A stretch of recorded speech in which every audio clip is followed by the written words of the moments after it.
બજરંગ પુનિયા પર 4 વર્ષનો પ્રતિબંધ, પહેલવાને બ્રિજભૂષણ પર લગાવ્યો મોટો આરોપ। એનએડીએ નેશનલ એન્ટી ડોપિંગ એજન્સીએ ભારત સ્ટાર રેસલર બજરંગ પુનિયા વિરુદ્ધ કડક કાર્યવાહી કરી છે। નાડાએ તેના પરના 4 વર્ષનો પ્રતિબંધ મૂક્યો છે। પ્રતિબંધનું કારણ એન્ટી ડોપિંગ કોડનું ઉલ્લંઘન છે, એવું માનવામાં આવે છે કે એક ખેલાડી તરીકે તેમની કારકિર્દી સમાપ્ત થઈ ગઈ।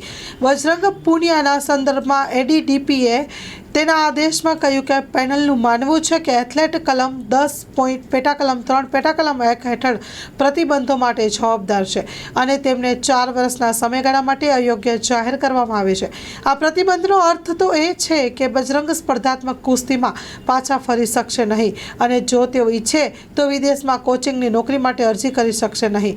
પેનલે કહ્યું કે બજરંગ પર 4 વર્ષનો પ્રતિબંધ 23/4/24થી અમલવારી કરવામાં આવશે। માં motor driving, safe and sure driving. Driving એ શોખ સાથે આપની મોટી જવાબદારી પણ છે। અમારા ઇન્સ્ટ્રક્ટર દ્વારા સચોટ અને સરળ માર્ગદર્શન આપની રોજની તાલીમની માહિતી મેળવીને શું અધુરાશ છે તેના ઉપર પૂરું ફોકસ કરાય છે।